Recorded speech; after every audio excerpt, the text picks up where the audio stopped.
event publishing for academic journals. On behalf of the Yale Writing Center, it's a great pleasure and honor today to host our speakers, Frederick Huber from Political Science Department and Phil Smith from Sociology Department.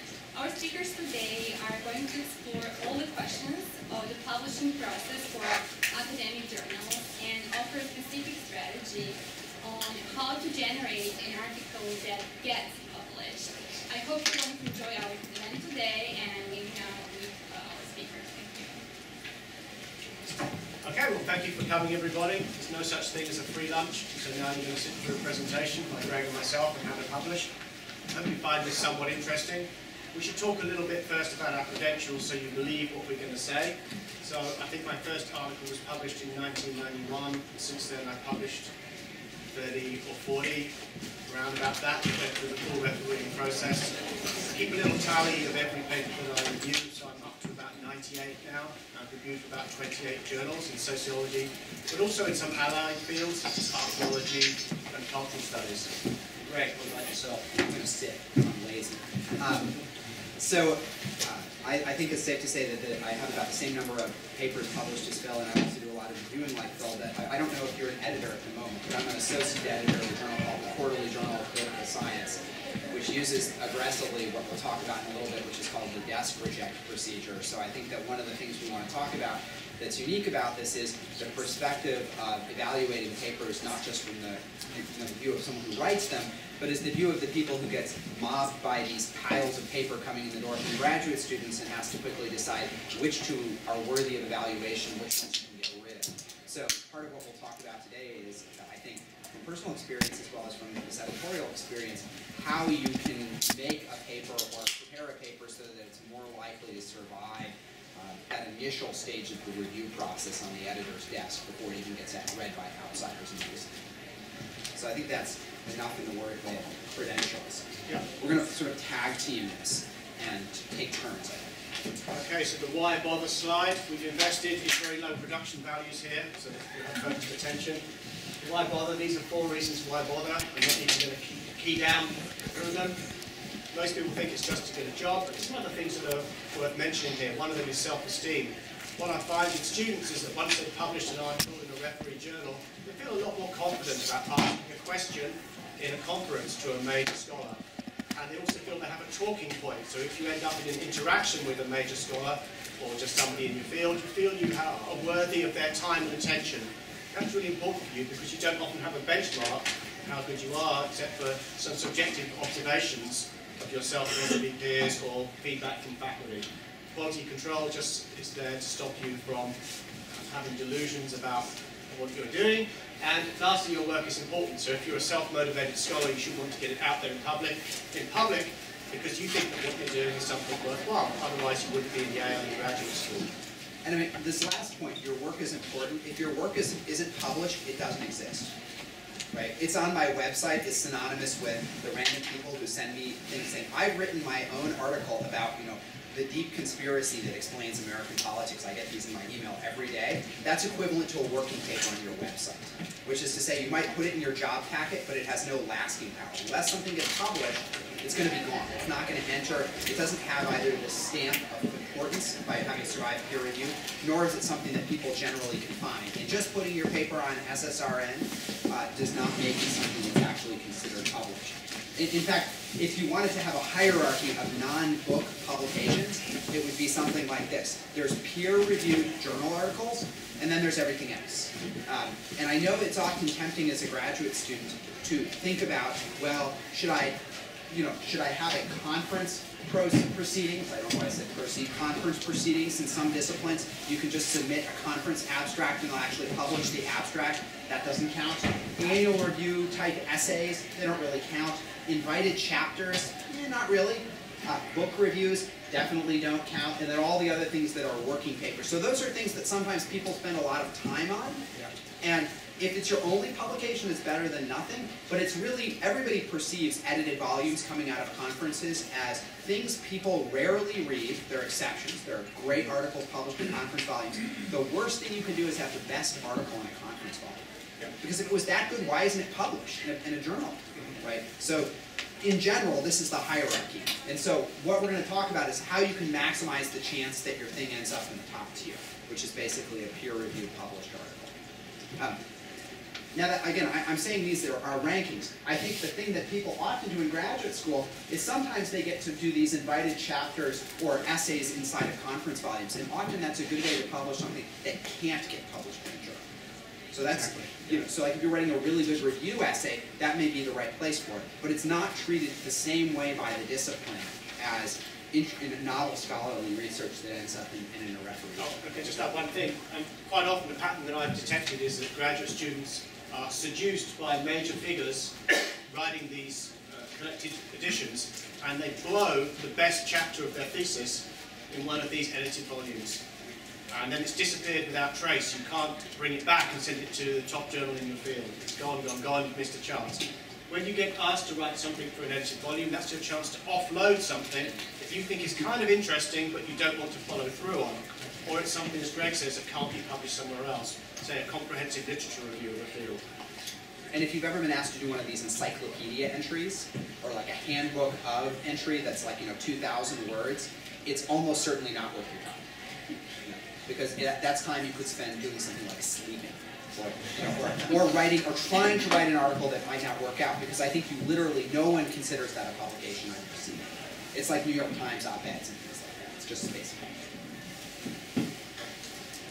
Okay, the way to start, this is just a little preliminary for you. People tend to think about publishing way too late in their graduate career, say around about year 5.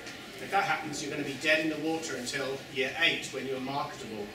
The reason for this is the large delays in the journal reviewing process, possibilities of being rejected and having to resubmit somewhere else, the amount of time it takes to rework a paper to bring it up to scratch after the reviews. So you want to count back from the time that you expect to be on the job market, start sending off 1 paper a year, starting about 3 years before then. And I would ask you to talk to some peers or people who've recently got assistant professor jobs and look at their CVs or talk to them and see when they first started sending material out. It's often very, very early in the PhD process. I'd say year 3, it's not a bad year to try your luck with something if you feel there is a strong tone paper. And in addition to it taking a long time, it takes different amounts of time depending on journals. So one of the things you'll learn is that some journals are notoriously slow. Economics journals, it's not uncommon to have a calendar year between initial submission and initial round of reviews. There are certain political science journals, like the American Journal of Political Science, that's about somewhere on the order of 6 to 12 months right now. There are other journals that will promise you an initial review within about 2 to 3 months. And so you can imagine as you're later in your scholarly career and thinking about the job market, you're going to want to optimize over that sort of decision. And so that's one of the reasons that you're going to want to talk to people. And I think that leads to this sort of concept of how many of you are familiar with the process by which a paper gets published? One.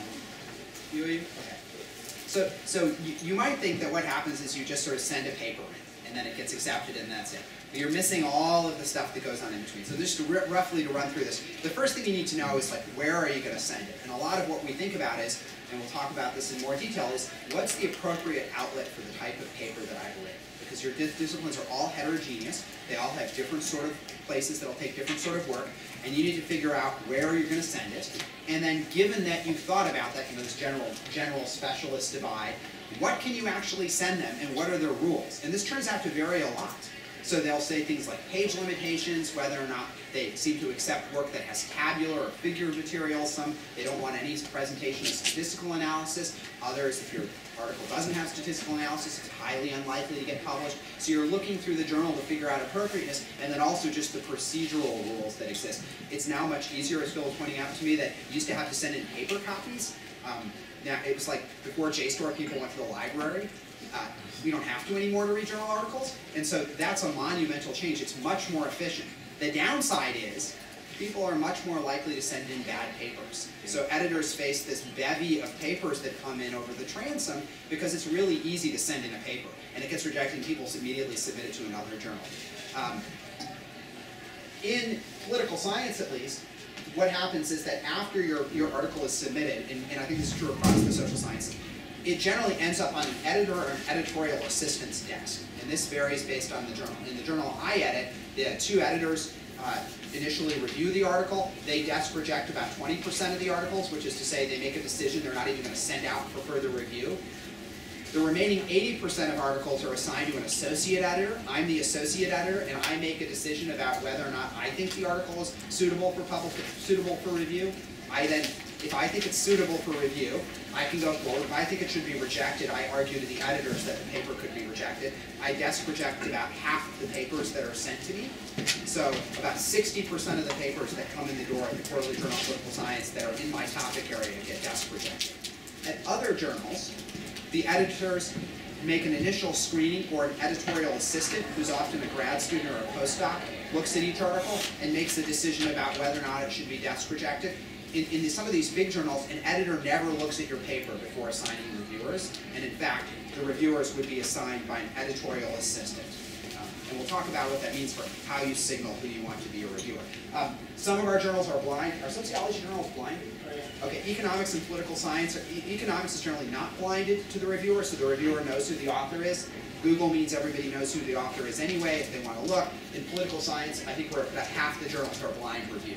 So the editor doesn't know you. And in the other half, it's not blind review. You actually get the paper with the person's qualifications on it. Those reviews are sent, those papers are sent out to the reviewers. Depending on the journal, it'll tell you how long it's going to be. And you're talking about a process that I think on average ranges from 3 to 6 months in political science. But some of the better journals take longer, and some of the more specialized journals really compete on the grounds that they're quicker.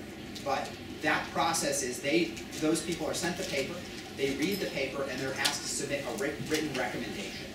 And then based on that, the paper comes back then to the editor, either the first time the editor has looked at it, or one of many times that they've read it if they looked at it before sending it out, and they make a decision. And you can get your paper rejected at that point in time, you can get your paper accepted. I think I've published 30 papers, and I think I've ever had one paper accepted on the initial submission. And it just happened. I was with a grad student, with Celia Paris, so I'd never had that happen before. The dominant outcome is obviously reject, because you send your papers to good journals to start with, and so they're going to get rejected, and then you're going to send them to less good journals. And if it's not rejected, you get what's often described as a conditional acceptance or a revise and resubmit. And the only difference between those two things is basically how much you're being asked to do. The mode is revise and resubmit for a paper that ends up getting published. And that means this paper is not suitable to be published yet, but we're going to give you a chance to respond to the reviewer's concerns and resubmit a revised version. And then that goes back out for review, or it might just go to the editor depending on the journal. So you basically have to think from the very beginning, I send the paper in, it might take a few weeks to go out for review. At some of the journals, it might take 6 to 12 months for reviews to come back. Then the editor's got to read those reviews and make a decision, which can take a month or two. Then, if you get a revise and resubmit, you're going to have to revise the manuscript, which might take a while. Then you resubmit it, it goes back out for review, and you might be talking another 6 months at that point in time. So we're already kind of at 2 years if you get all the way through successfully through one of your initial journals at the top of this. And again, journals vary based on the speed with which they go through this. Are there any procedural questions? Because this is sort of an introduction to just how this process works. Yeah, you're talking about some journals that are quantitative oriented, this or that. Do we understand that just by being familiar with the journal, or are they going to actually specify? You're going to look at the journal. Yeah. So one of the things... Like if we go to the website, they won't say we only take quantitative. No, I mean, I don't think I've ever seen a journal like that. I don't even think like a political theory journal would only say we only publish political theory articles. But it's an informal thing. Yeah, it's like knowing what food restaurants serve. You know, you can look at the menu, and sort of it's like that. What they served in the past is probably a good predictor of what they'll serve in the future. The menu's a formal thing. Yeah. Right, but it could change. I think I can add to that. Some journals are specialist journals for a particular way of doing things. Say in sociology, the journal Ethnography publishes, guess what? Ethnographies, right? That's what they're into. But sometimes it's a little bit opaque. For example, our leading journal, one of them is called the American Sociological Review. And this pretends to be an omnibus journal for all sociology. But when you flick through it, you find out that 80% of the articles are strongly positivistic and quantitative. But that's not at all in their self-image or self-description that you'll find on the internet. So you have to ask around and flick through it and see what they publish. Okay, ways of slicing the thesis. This is a really elementary slide. One thing you can do is core plus peripheral. So here, your thesis has one big idea. This is your coup, this is your single innovation. You try to farm that big idea out for your blockbuster publication in a leading journal. The peripherals are stuff around the edges that you farm out to minor journals. Example of this I can think of is Theda Skocpol's book, States and Social Revolutions, which is one of the most important books in political sociology, where she riffs off of Barrington Moore and talks about the causes of social revolutions and non-revolutions. She published a paper in Theory and Society back in the 1970s that hit all the same targets as the book. So you don't actually need to read the book. You can read the Theory and Society paper of 60 pages and you've got about 95% of the information on the perspective. And then other stuff came out around the edges, for example, about her positivist methodologies.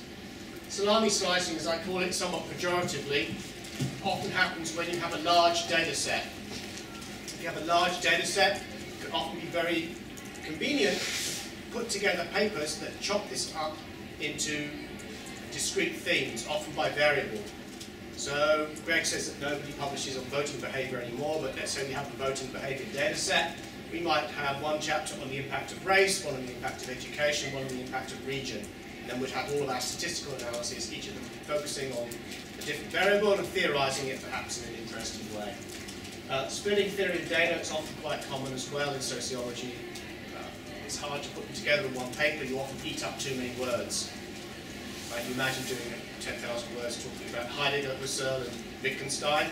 Then you go to your data set of everyday linguistic utterances and suddenly you've blown out the word limit and you're at 20,000 word paper. Ex ante, you can write an article-based dissertation. Greg might want to talk about this. It's particularly important when people are doing quantitative research. So maybe. How many of you are writing an article-based dissertation as opposed to you think it looks like a book? So okay. Who's raising an article-based dissertation? Yeah. How many of you think you're writing a book? And how many of you are just writing a dissertation because that's what you're supposed to be doing? Okay. So a dissertation can be 3 articles with a common theme or a common staple, and an introduction and a concluding chapter. It's really up to your department and your committee. You know, books used to be the dominant mode of publication in most of the social sciences, except, I mean, economics not for a long time, but in political science and anthropology and sociology, linguistics, depending on where you put them, and psychology actually has gone mostly to the article world a long time ago. But yet, political science grad students, at least, continue to write dissertations that have chapters like literature review. Well, no one wants to publish it in a book, and it sure as hell isn't going to get published in an article with the title of literature review. So one option is to, instead of trying to write your dissertation as a dissertation, write 3 articles. You know, try to just put them together if that's really what you think you're going to be doing. It may not be appropriate if your line of work is that you think you're going to produce a book, in which case you're really going to try to rip something out of it to have a publication. Yeah. But if you're really thinking, I'm writing articles, I'm not producing a book, why even go through the pretense of making this thing look like a horrible, boring dissertation? I mean, most dissertations are like 1 idea, 2 empirical applications, and then fill it. That's 3 papers. Get rid of the filler. This may require some resistance from your committee. You need some resistance from your committee, but I think it's a norm that's emerging, at least in parts of different scholarly disciplines. And I mean, it's pretty common in like psychology and economics. Almost everybody writes paper-based dissertations. The other option, obviously, is to, instead of thinking about ripping something out of your thesis, think of something that's not your thesis that you're trying to get published. And so that's an independent standalone project, maybe that you work on with a faculty member or something else. Yeah, can I talk about the last 2 a little bit? So with the article-based dissertation decision, don't do this if people who are getting tenure in good universities in your field are getting tenure on the basis of books. But obviously there are certain fields where having a book is expected. I would say anthropology, where there's a fieldwork component, will be one of them. Maybe there's some exceptions to that, such as archaeology side of anthropology. Ethnography in sociology is one way if you don't have a book, you're not a person. Everybody's known with their book, as it were. And I'd say historical and comparative sociology, where you're supposed to demonstrate in-depth knowledge of a particular context, say Holland in the 16th century and the East India Company. There, the book is going to be the way you want to play it. Non-PhD material, senior thesis is worth thinking about. You did a good one. We recently published in security studies a single-authored senior thesis. pretty good going. The student concerned did interviews with American military officers about counterinsurgency techniques. It's just a great thesis. I've seen many senior theses, probably the top 20% we have in sociology could be published if the person had the motivation and willpower. Many people don't because they go out to work in the real world rather than academia, but the ones who stay in academia, generally they're in that top 20% and they can publish that work. The other thing you might have is a strong term paper where your professor gives you feedback and says, this is a really great idea, why don't you push it further? You don't want to be so caught up in these things that the PhD drops behind, but if you've had a good idea and you've got a 5,000 word head start from that term paper, that's a potential publication for you. Okay? And I'm just thinking of specific examples. So Jacob Hacker's undergraduate thesis became the book about the Clinton era healthcare reform.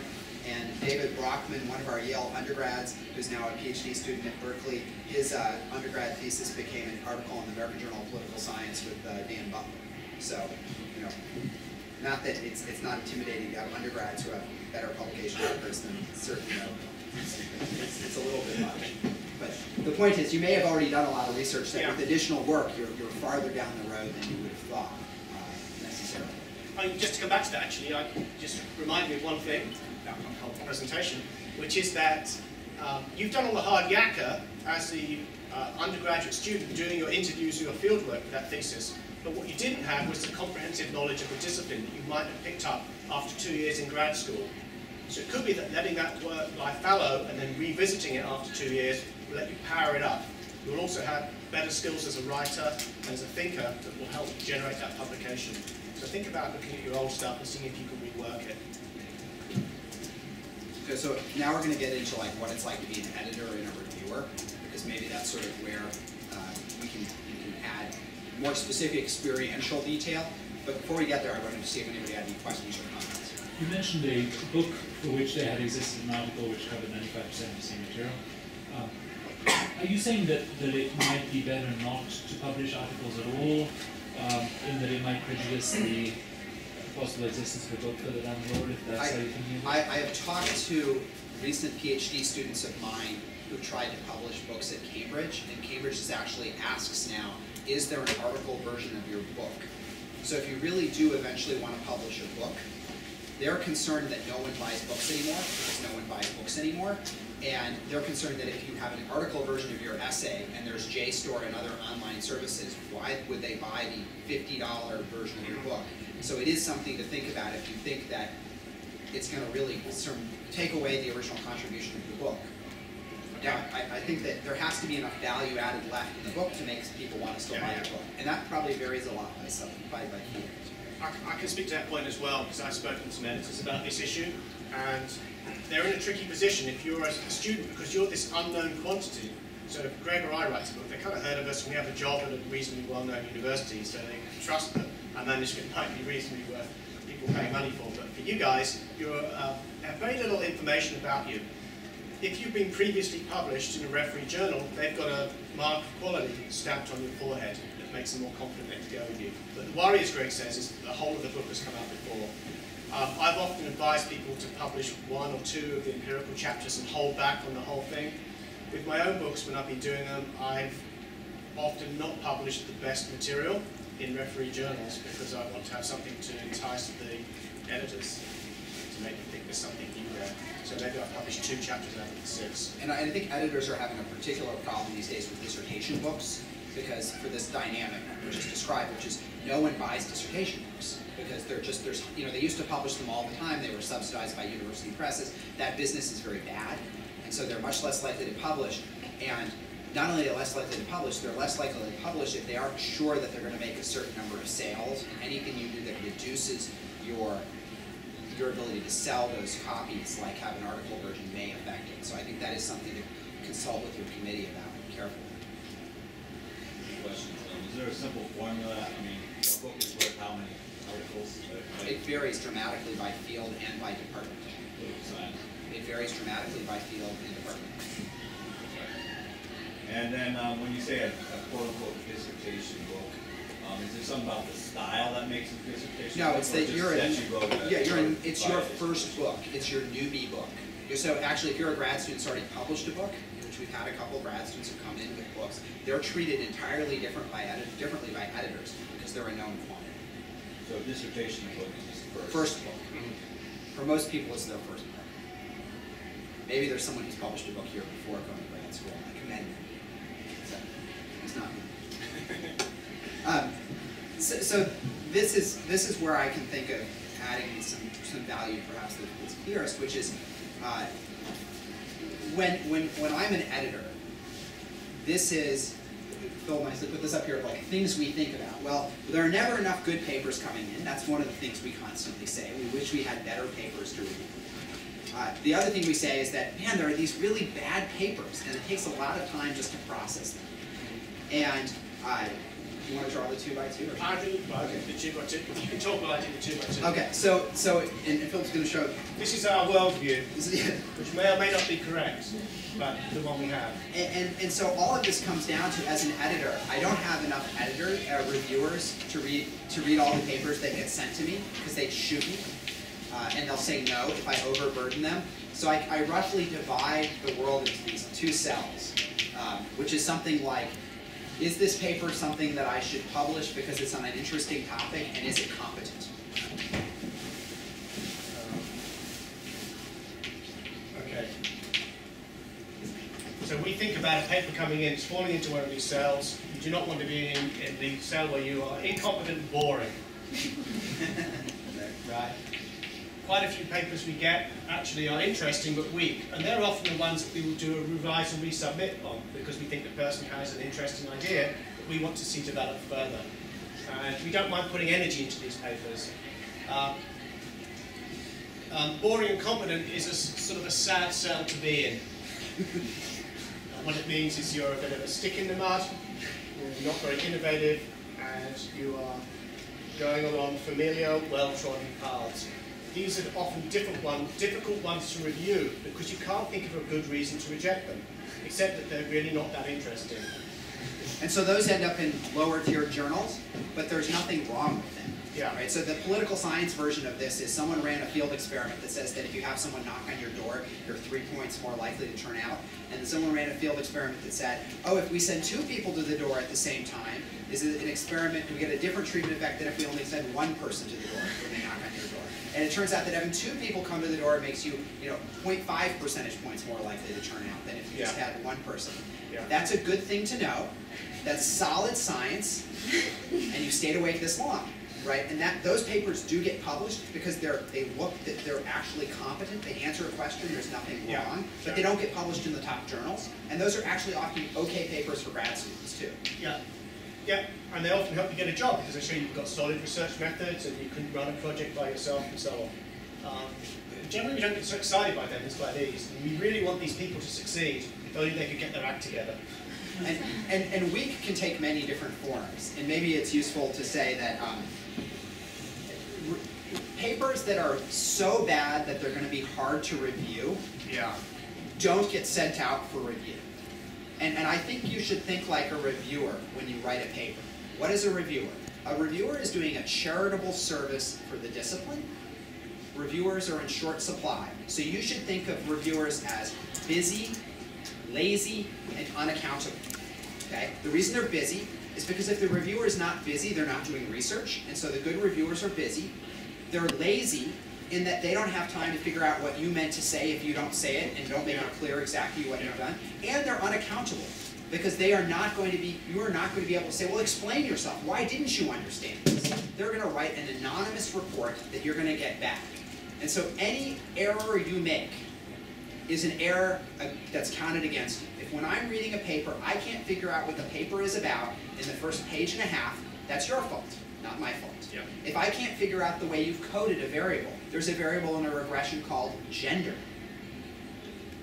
Male, female, I don't know. There's an outcome called ideology.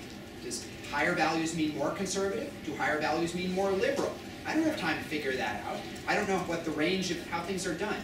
Anything that you've done that makes a paper harder to review is going to generate one of 2 things. One thing I do as an editor is actually, unlike Phil, I'm less good-hearted. If I cannot figure out the contribution of the paper, if it's weak, I'll desk reject it and say, this is an interesting paper, but it's not ready to go out for review. Or if I get those papers to review, I'll say, this paper is so poorly executed, I can't review its merits. It should be rejected. And so anything you do that makes it hard to figure out the contribution of your paper, the way in which you're making an argument, the way in which you're using data, little things like subheadings, things like typos, things like structure, anything that would make it so that you can really figure out what the paper is. Is it clear? Is it well organized? Is it as short as it should be? Are there obvious errors? You can think that the average reviewer starts out saying, almost every paper I read deserves to be rejected. Why is this paper an exception? So things that you do, anytime you make a mistake, anytime you make it hard to figure out why it is that this paper is both interesting and competent, you're not going to get your paper published.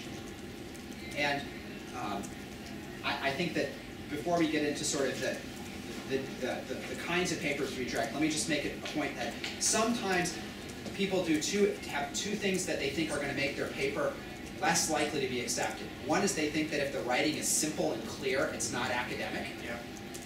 And I think that's something that we basically need to beat out of people from an early age. You know, when you can make something that's connected by a comma into 2 sentences, you probably should, because it'll be easier to read. And the other thing is that people overclaim because they think if they say something is really important, it's really important. But often that means that you sound like you think something's really important when it's not. If you've written a competent paper on 2 people knocking on the door versus 1, and you say what the paper is about, we'll decide whether or not to publish it. If you think it's indicative of something larger and it's not, then we don't really trust you. So those are 2 sort of things that don't make your paper either more competent or more interesting. In fact, they make us doubt both of those things about it. I agree. One thing I would add to that, though, is that I've often seen extremely generous reviewers really dig in to help the interesting but weak paper, and these people will write these phenomenally detailed comments about how to restructure the paper to rescue the one good idea that's in there, which is really worth saving.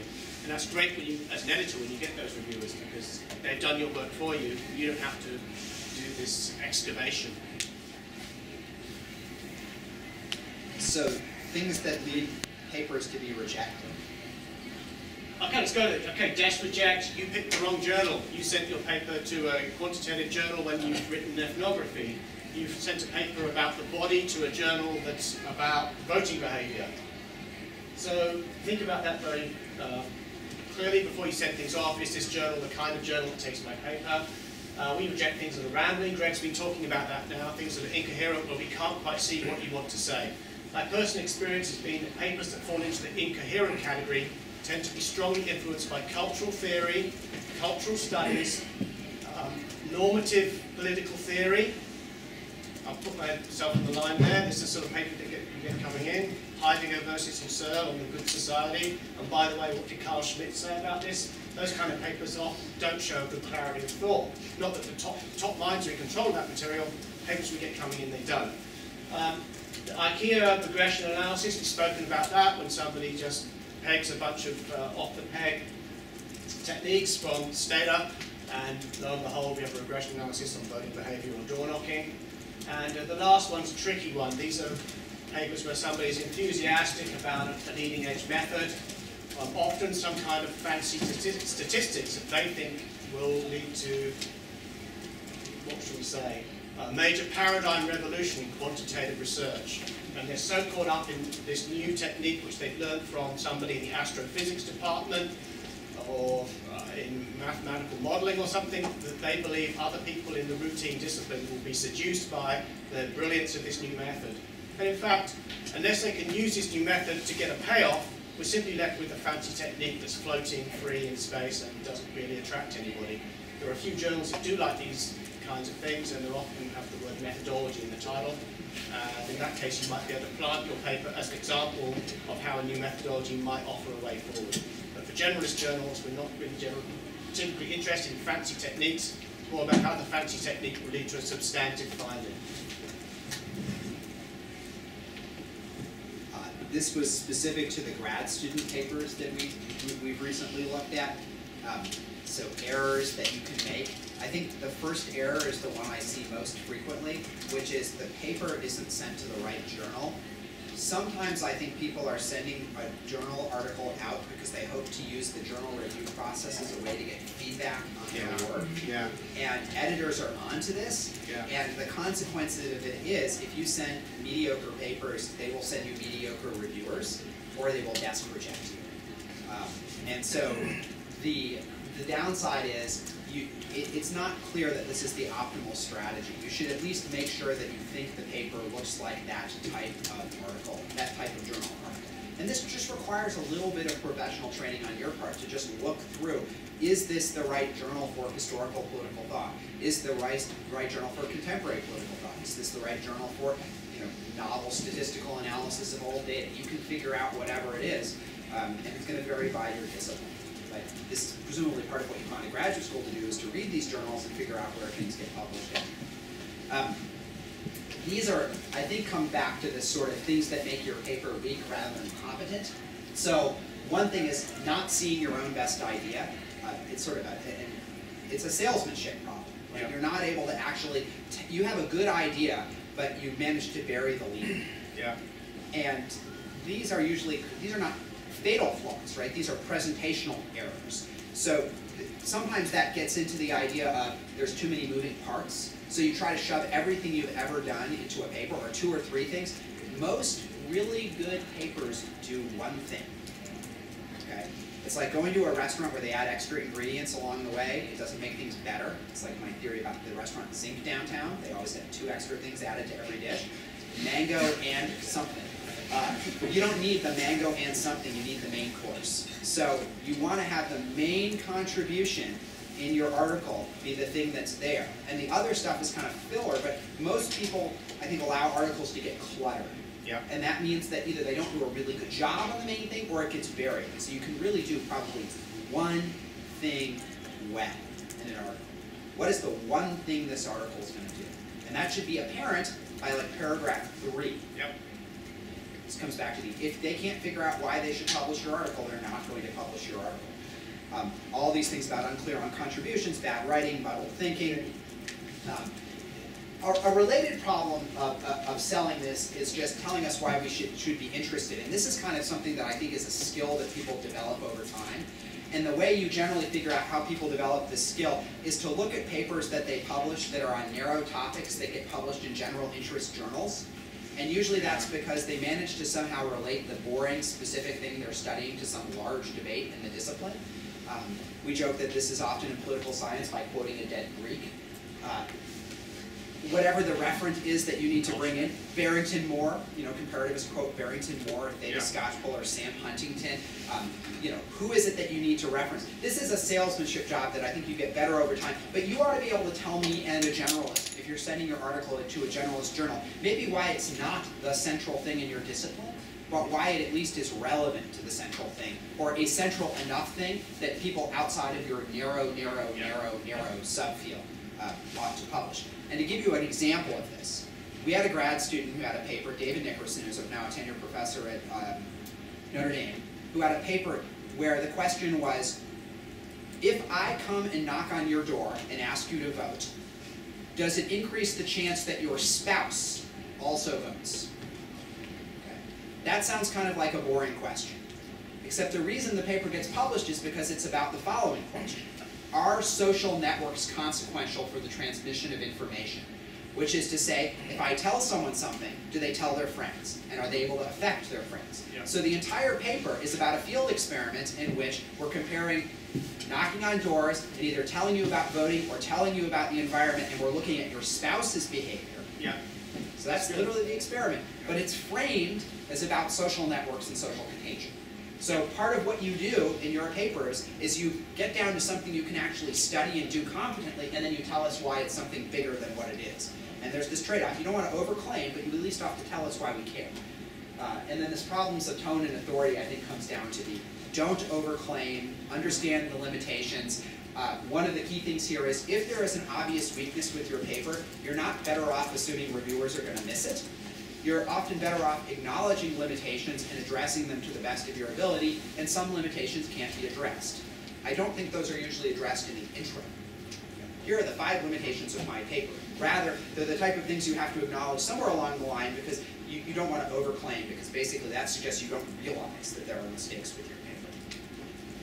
Do you ever have the problem with grads, with anyone, I guess, I see especially with grad students, I guess, not so much knowing their own mistake, but I guess putting too many disclaimers, being too not forceful, so recognizing all the possible weaknesses, and... I think that's less of a problem of writing and more a problem of people don't send stuff out because they think there's something wrong with it. Yeah. Okay.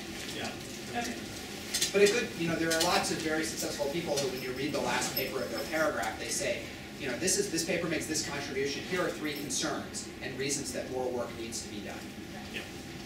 Just 2 quick questions. One is, if you have a review and resubmit, and you cannot address some of the concerns, what's the best way to say that you haven't been able to do so? And my second question is related to something you guys brought up earlier. Suppose you have a dissertation which usually goes for a book, and what you're suggesting is Cambridge University Press or some of the big presses may not want you to put the best thing out and want to preserve that. So obviously now what's left is not going to get published in a big journal, and is that going to affect your tenure process because the article gets published before a book?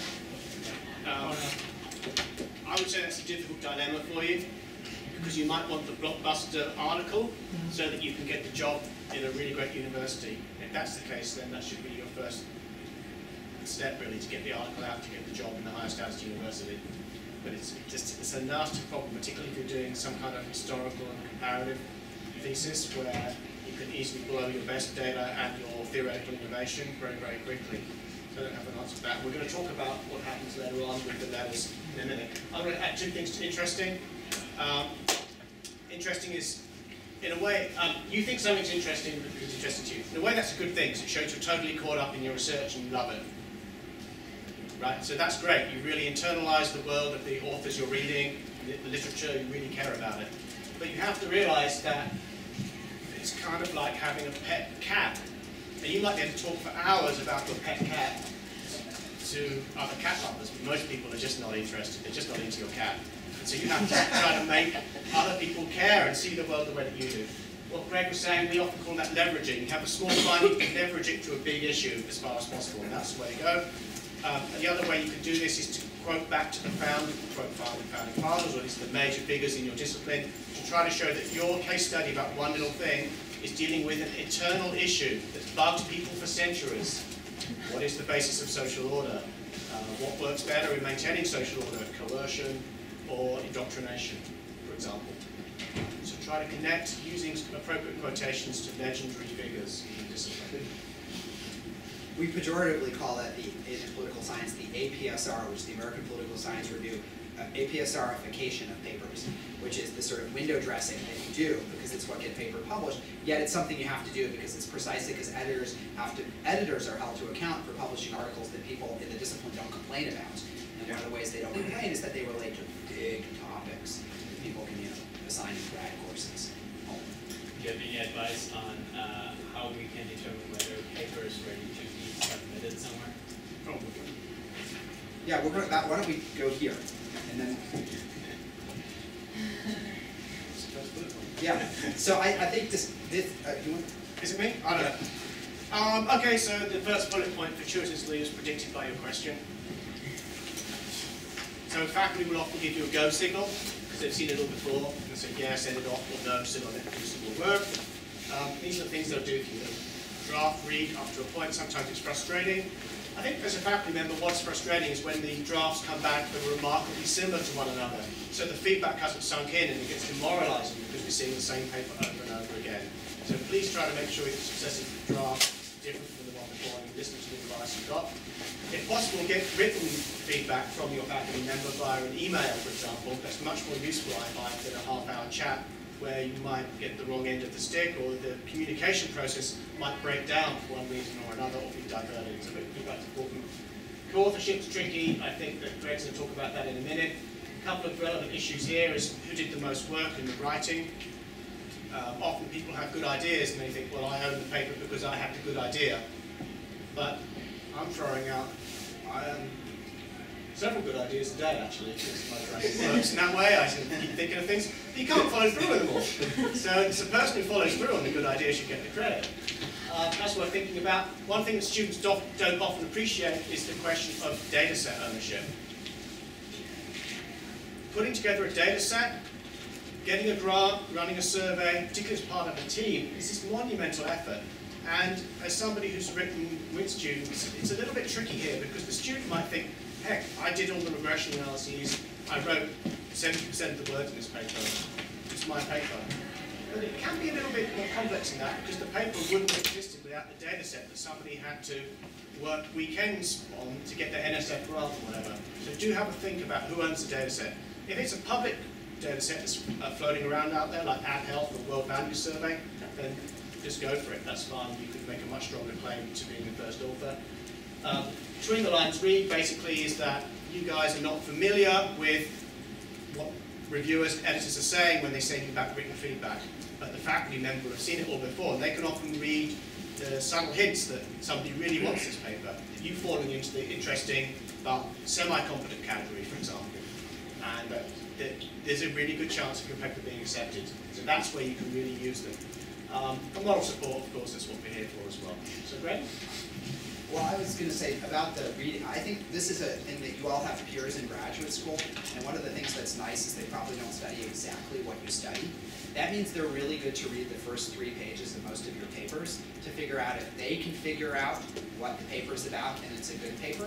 Because the fact is that reviewers are likely to know as much about your topic as the people you go to grad school with. So I think it's a big discipline, whatever discipline you're in, even if you're writing about the same country as other people study, the people who review your papers are likely to be not as specialized as you are in what you're writing about. And so exploit your peers. Ask people to read the first few pages of your paper, particularly when you get to the sort of marketing component. Is it a paper that people can get into? Your faculty advisor is the person who's going to really probably take the time to really carefully read your paper. But I think the key part of that is that you don't want to waste their time. Because if you indicate that you're sort of treating it haphazardly and throwing up something that's got typos that's confusing, then they're going to spend their time being confused rather than being able to evaluate the sort of underlying substance of the work. The only thing about co-authorship here is just that if you're thinking you're co-authoring, it should be explicit. You should talk to your advisor. I'm working for you on this project. Is this a co-authorship arrangement? No, you're my RA. Who's going to be first author? You just want to know the answers to these questions. This sometimes gets tricky. And it matters too if you're working with another grad student. You ought to figure these things out. The norm seems to be alphabetical, although there's some seniority shifts there, which is that in some places faculty say they go first. And I think that's pretty common. If it's a faculty grad student combination, faculty member first, and if it's 2 people at the same rank, it's often alphabetical. But you want to know. You want to hash those things out ex ante rather than ex post, because it's very difficult to renegotiate after you've devoted all the effort and the faculty member says, thanks, that was really good RA work. You don't want that. So I had a couple questions, maybe going back to some things said earlier. Can you say something from your perspective as editors in the review process about the hints or giving between the lines? So for instance, if one writes a paper and you as an editor get 3 reviewers, right? There's always the question of how exactly they're selected. What maybe I'm assuming maybe you can say a bit more on. One of them will be more specialized in that particular topic of the paper. The other maybe will be more general, some kind of balance. But you acknowledge that the author can't possibly respond to the huge barrage of comments they got from all the reviewers, but you can't really say, well, reviewer 3 just said completely stupid thing. You can just ignore. Well, I actually do write editorial letters that say, I don't think reviewer 3 took a very good time to read the paper carefully. You can ignore them. So that is yeah, and then we never use that reviewer again. But editors will give you explicit instructions. I mean, maybe it's useful. Coming to this, We haven't come to this. Maybe we'll quickly just point this out. You can get rid of a lot of crap from your thesis before you send it out. And I'm just read it. It's pointless for us to say this.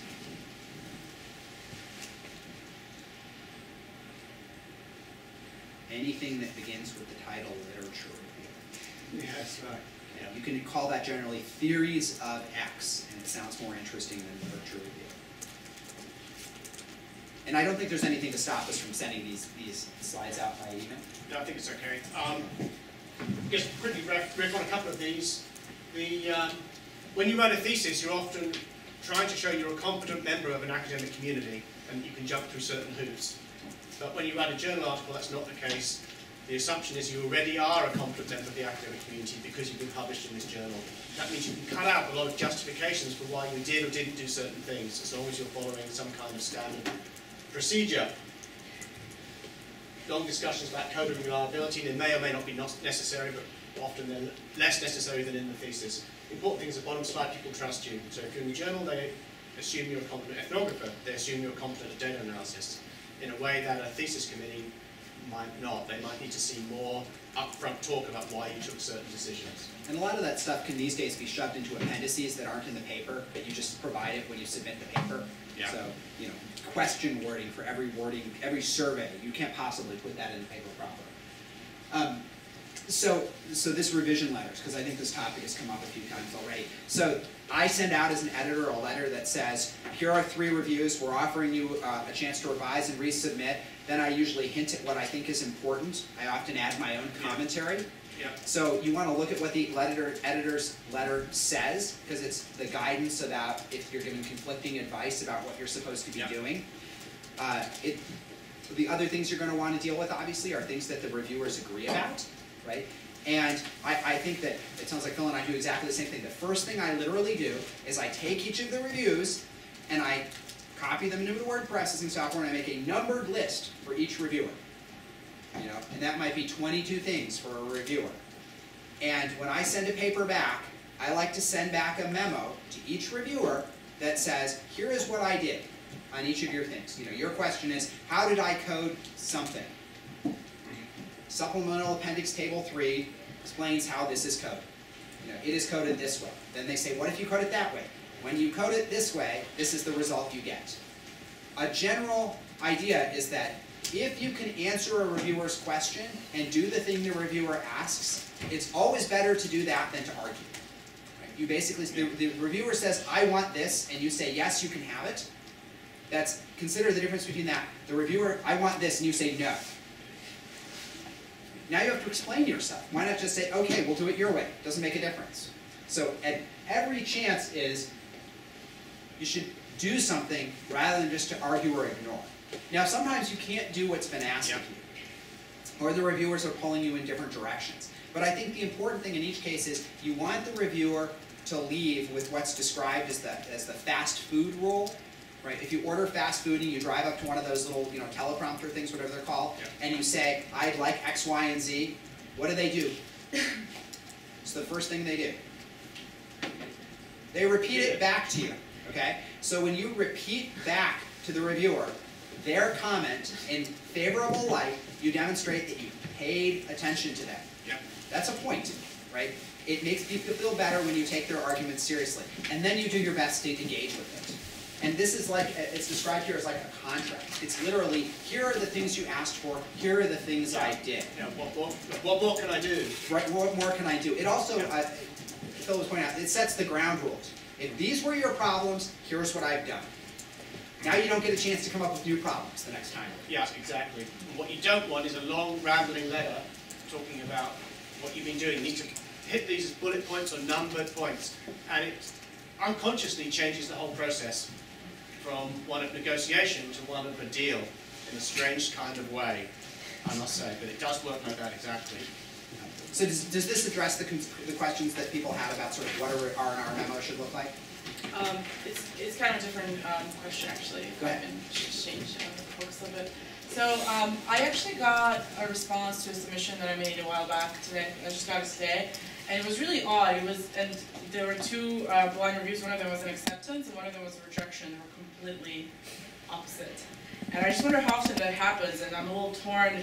Like how. And the editor in his cover email was a little torn. I mean, part of it is that it was an interdisciplinary project, so very clearly people reviewing them were from different disciplines, and one of them I didn't really understand what I was doing, and I just don't know how to deal with that. So if you have any advice, maybe it's too specific, maybe No, just that's very common. So in a reviewer, I mean, some journals, I've gotten papers where the editor will get mixed reviews on the first 3 reviews, and so will go for another review. Yeah. And so you'll have a reject, an accept, and 2 revise and resubmits. Or you'll have 2 accepts and 2 rejects. Yeah. And the editor at that point in time, by sending you back the paper, is indicating that they're at least ambivalently positive. Because the easy thing to do is to reject the paper. And so that's a very common issue. And often journal editors will specify what they need to do in order to publish the paper. They'll say, I need this reviewer to move from reject to I don't like, but it's competent. or I need both reviewers on board in order to publish this paper. But that's very, very, very, very common. I mean, to get heterogeneous reactions. And some of the best papers get published with those very reactions. Yeah, right. Because because they're non-boring. They're non-boring, and because reviewers have tastes, right? And the thing editors know is they know like certain reviewers don't like this sort of stuff.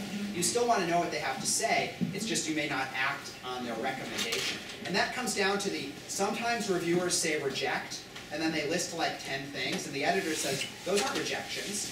Those are you don't like this stuff, or those are correctable mistakes. And so the editors aren't just, I think in general counting, at least at the better journals, they're actually reading the dictum. They have to think, is the argument a good argument? Yeah.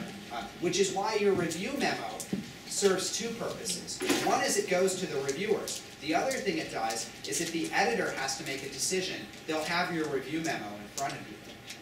And so they can say, well, actually, no, I think they did a pretty decent job of addressing that concern. I think the reviewers just kind of picked. Yeah, So that's a very common situation. I'd say it's a split decision and the editor's hanging with you. That's a positive sign, actually.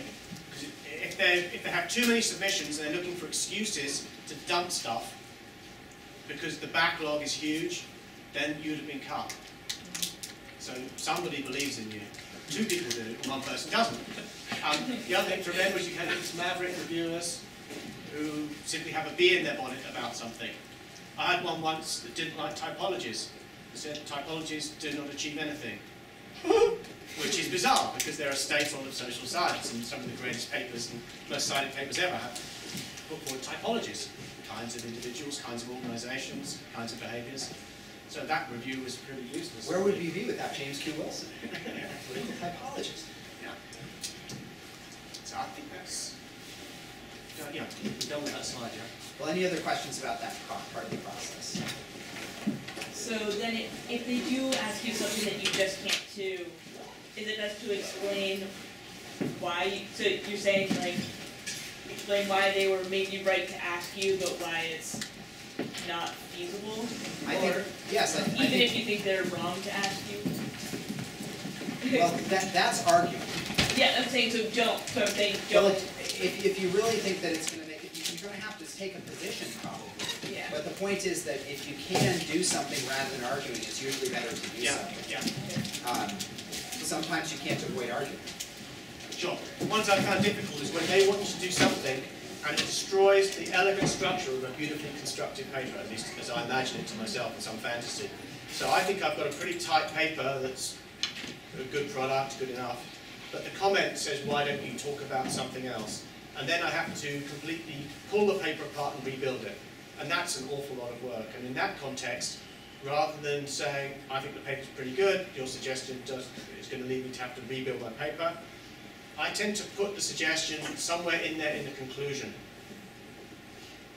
So we keep the structure of the paper as it is. We deal with the dealable suggestions, and then the out of left field suggestion by somebody gets put in somewhere in the paper where it won't destroy the structure of what I put together. But at least I can then say I discussed this interesting thing in the conclusion. This often works very well for normative points, because if I'm doing analytic sociology or something fairly positivistic, the comment might come back, what is the normative edge, why should we be doing this? The normative stuff always works well in the conclusion because it gives it a little bit of a lift in terms of moral sensibility, but it doesn't require you to rebuild your analysis or your theory in some way. So think about the conclusions as a sort of dumping ground for the one or two things that you couldn't put in the paper without wrecking it. So, can you give any comparative sense of, I guess it also involves consulting with faculty and so on, but say I submitted a paper, you got rejected, maybe it wasn't precisely the right journal, or maybe it wasn't fully ready, more ready than I hoped, less ready than I hoped, and so on and so forth.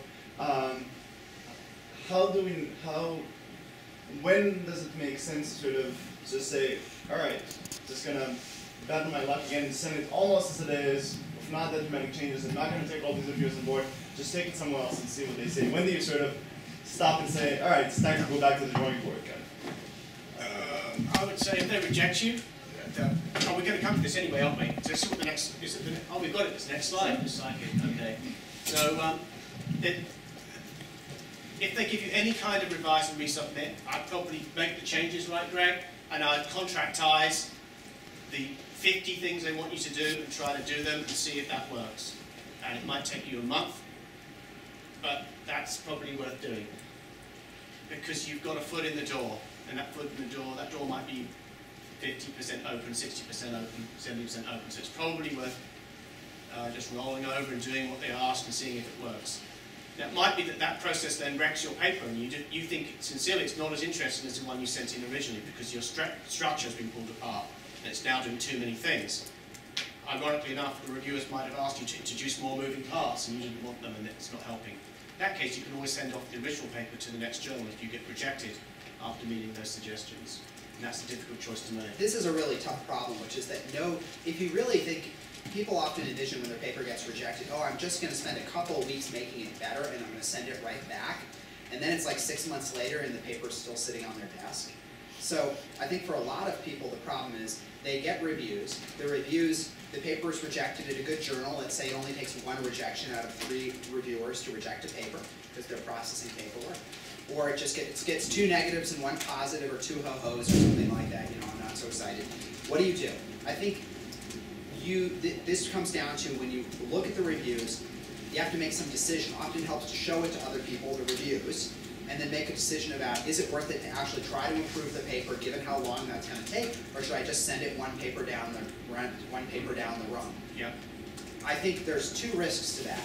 One is that if you're consistently getting there's something wrong with this paper and you've gone to 2 journals and they're kind of consistent about what's wrong with it, chances are there's something wrong with it. The second thing is that you may not be able to realize what's wrong with it by yourself. And that's the other thing that happens, is that people don't seem to understand, they can't in their own work identify this, which is why I like to use outsiders to do this. Yeah. And you can run out of journals, right? The journal's not, there are a lot of journals, but depending on the type of work you're trying to publish, you can spend a lot of time just continually sending a paper out. But the alternative is usually worse, which is like, I'm just going to sit on it, I'm going to make it better. When? You know, when are you going to have time to do that? Yeah. And the opportunity costs are important there too, because you do have better papers to work on. If this thing's being rejected, it might be for a reason that really is just not that interesting. In which case, you know, pull the ripcord and work on something that you think is going to be a real blockbuster publication. I can mention an interesting thought here, which the way I often think about papers when they've been sitting around too long is they start to smell. Rather like a salmon that I once had in the fridge in Ireland that we forgot about. So this is paper sitting around, and you send it off, the journals are lukewarm, they don't want it, comes back. It's on your desk. That thing is demoralizing and depressing because it's sitting there and nobody loves it.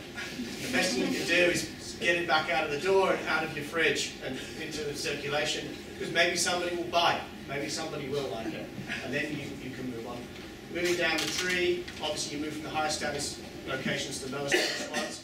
I like to think that there's one edge we have here in Yale, which is this cachet to the Yale name, which in certain parts of the world can go a long way.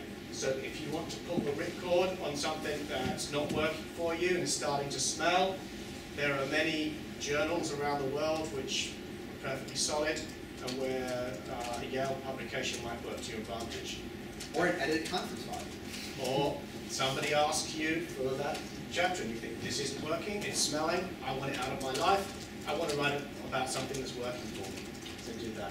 And it's happened to me. I had one paper that I still stand by as a good paper. Nobody loved it. We just pulled the ripcord and dumped it in the weakest journal that was refereed that we could find. At least now it's in the public sphere, and if anybody at some point in the future happens to think this is a good piece of work, they'll be able to find it and cite it. And I've given up on papers. It's been cited in Lithuania, which I was quite proud of. It hasn't happened with anything else I've written. It's huge, yeah. And Phil put this slide together. This is just my grumble slide. So it's based on years of experience with different students and the things that seem to go wrong. And often it's not the quality of the work that's the problem, it's a bunch of psychosocial issues that may or may not affect any one individual. Procrastination is one of them, the fear of failure. Often I find the brightest students have the most fear of failure. Everybody's been telling them all their life how great they are. But to get published in the way, you have to be a risk taker. means you have to gamble, send your stuff out there and see what happens. And so the people who succeed are quite often people who have more chutzpah than brilliance. They're going to throw the hat in the ring and see what happens. Wrong priorities just basically means you enjoy skiing and partying more than working hard on your thesis. So obviously relaxation's fun, but at a certain point you have to knuckle down and lose a few weekends to writing. I often think about this in monetary terms, which is we can look at the different rates of pay that people get over the life course if they land their first job in a top university versus a more marginal one, and you multiply that by the length of your time you're in the workforce. Say it's 15 or 20,000 bucks a year for the first few years. Adds up to a colossal amount of money, such as a free house. By the time you get to 65. So every weekend you put into slaving away to get one or two more publications or to up the level of your best core idea from your thesis will pay off better than anything else you do in the rest of your life. Nobody else is going to pay you $20,000 an hour. But the equivalent rate of pay to spending a Saturday and Sunday turning a paper around really is $20,000 an hour at Grad. That paper didn't want to get you the job in a top university. Not seeking help, that's just about loners who work by candlelight and introverted. Could be they're brilliant people, but help never disadvantage anybody. Illness is just a tragic thing, so I've seen a lot of students go down with strange diseases like lupus. I've had people with mental health problems, unfortunately, and that's just really, really tough luck. And illness in the family, in some ways, is even worse luck because it can pull people away from the scholarship. And then the last two, there's two empirical observations. Now, the golfer Lee Trevino once had this great line, which was that 100% of putts hit short never go in, which I thought was pretty good. And the idea here is if you don't send anything off, you're never going to get published. So you have to putt beyond the hole. You have to send this thing off. It's like the Irish joke about the guy who played the lottery. You know this one? So there's a guy who played the lottery, and he went and prayed and said, God, I need the money because I'm doing the lottery. And God said, okay, you're going to put £5 on the lottery on Sunday, and I'll see if you win. Of course, the guy didn't do it. He said, God, what happened? Why didn't I win the lottery? I said, well, can you meet me halfway and at least make the bet? So it's the same kind of story here. If you don't send things off, you're not going to publish. I'm not finishing the thing, so I've often empirically observed that people who struggle to find positions and struggle to go to grad schools, they've often got a stack of 5 or 6 really interesting papers that are 70% finished. And they